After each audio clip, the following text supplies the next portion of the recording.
If you're in a family court and you're pro se, you're not going to win. They don't like pro se litigants. So this guy's obviously lying. Look at me. Go look at my winning court orders. I won in the Court of Appeals twice against an attorney with 40 years experience. I got full custody against an attorney with 17 years experience. Destroyed two different guardian items with 10. I think the other one had 10 or 12 years experience. And I've helped thousands of dads win pro se. This is the problem. This guy right here. Tens of thousands of followers because people love to hear sad sack, whining, crying, loser, hopelessness. This guy must be related to Dad Talk Today, whatever that dude's name is. Is it Carlos? Just straight up lying. See, I told you guys that if I got up here and I preached, whoa, the system sucks. It's hopeless for us guys. Let's all cuddle and hug and spoon with one another and whine and cry and moan. And these guys like this don't want answers. They don't want to fix stuff. They just want to pose provocative questions or hopelessness. Because misery loves company.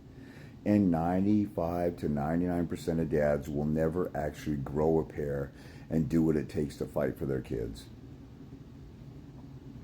Maybe this guy went pro se and he got creamed in court.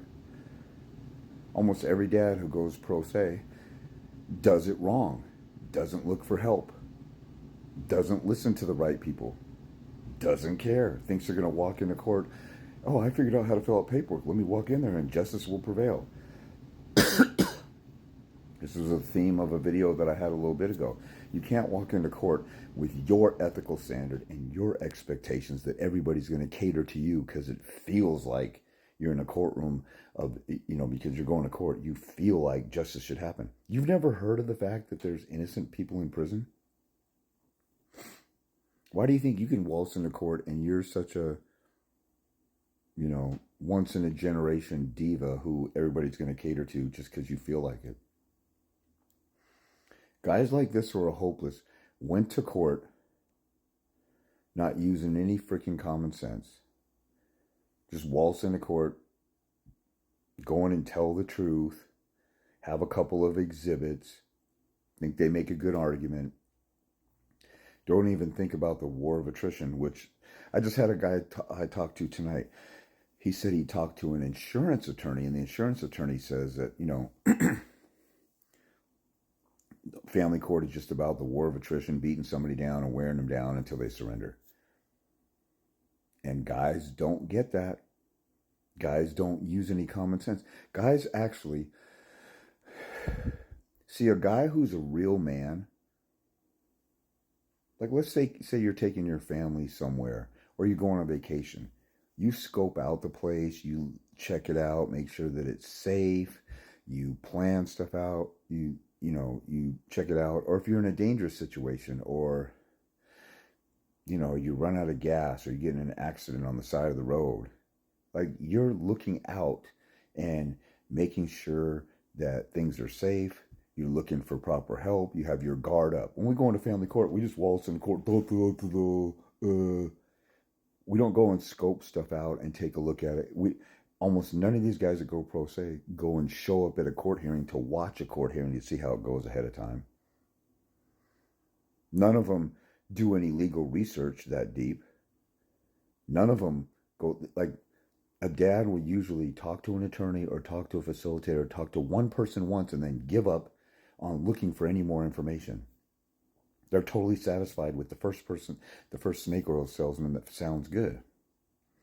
And then they go to court and they get killed and they're traumatized by getting killed. So instead of acting like a real man and saying, dang, something went wrong, the system seems totally corrupt, I got to figure out a different way to do that. I wonder if dads have ever won in court.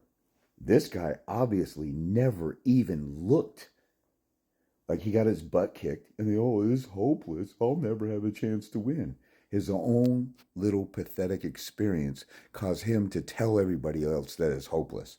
False doctrine, cult preaching, liar. My judge is so pathetic. And he's got tens of thousands of followers. He's got a cult following of losers who all want to commiserate with him. And just, I commented on a post as he posted, the alienating, the group that advocates for 50-50 is at war with the group that deals with alienation. And why is that? They're talking and yakking about a whole bunch of bullcrap. Meanwhile, I'm over here helping guys go to court and win, helping guys get on the offensive. And these guys are on the outskirts yakking. You ever, if you've seen the movie Braveheart with Mel Gibson, he played William Wallace in Ireland. Is it Ireland or Scotland? And the British were invading them. And they kept going to war. And they had these, simpy, feminine politician aristocrats that just want to negotiate with Britain and give them land and let them invade. And Britain's going to compromise and give them a little stuff. And William Wallace is like, no, we're going to be slaves. We want freedom. We want our own country. Stop compromising. Stop selling out. Stop selling your soul. And the aristocrats or the politicians or the elites of the day in the movie Braveheart, I don't know how accurate or true the movie is to real life. I have a feeling that Mel Gibson did his diligent duty to, try and research, but, they took on, it's kind of like that movie 300 where they're taking on an army that they're outnumbered. And they have a small group of guys going to war. And if the whole country of Scotland would just band together, they could defeat the British. That's what he kept saying. Like, guys, grow some balls, act like men, have some pride.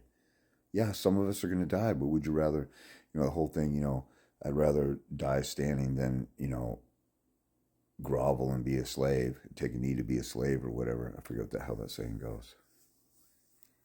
But in that movie, while Mel Gibson is fighting and gaining ground and winning with a few bandits of his or little clan, all the yakkers are just talking all around him and not doing anything except surrendering. Just like this guy. Yak, yak, yak, talk, talk, talk. You can never win in court. My experience is an experience of hopelessness because I didn't grow a pair and I didn't get on the offensive and I gave up after the first try. So because that's my experience, that's my little narcissistic diva outlook on the whole world. Just like, when I talk about women who get violated by a man when they're younger, they have a wound that causes them to look at every man in a hateful way, or somebody who's black who grew up in the South and white folks treat him that way. They think all white folks are like that growing up or have an attitude or hatred or vice versa or whatever. Like we can't think like a logical man who uses the logical side of his brain to think a little bit deeper beyond my first experience. I mean, that's what quitters do. Kobe Bryant said when he was in 6th or 7th grade, he played on a summer team and he didn't score a point all that summer. And if he had a loser mentality like this guy or all of his followers, Kobe would have never become Kobe. He said his dad told him, if you score 0 points or 60 points, I'm going to love you just as much either way. And Kobe said that's another whole lesson in male affirmation that I can preach on or talk about. But Kobe would have never become Kobe if he didn't take that, loser experience and say, I'm just going to get better. Me, I went to court, restraining order hearing. They continued the restraining order for 2 weeks. They'd go to family court and come back here. Came back.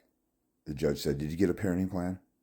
No, Your Honor, it takes another couple weeks. I do have a hearing in a couple weeks. It's not that fast of a process. He said, okay, you go to your hearing that week. Temporary restraining order for now. It falls off. Don't come back to my court again. We went there, and the mother never even got a temporary emergency restraining order ever again. So I kind of won that, but I didn't win. I eventually won, but didn't win that part. Then I go to family court, get 0 visitation. Then I appeal to a judge. It gets continued.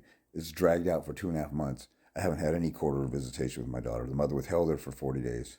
I kept at it and kept at it. Then I got 5 days a week visitation.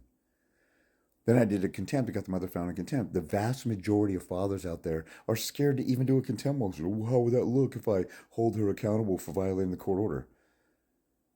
My gender is so pathetic. You think if somebody commits misconduct and you tattle on them to the authorities, that you'll look bad.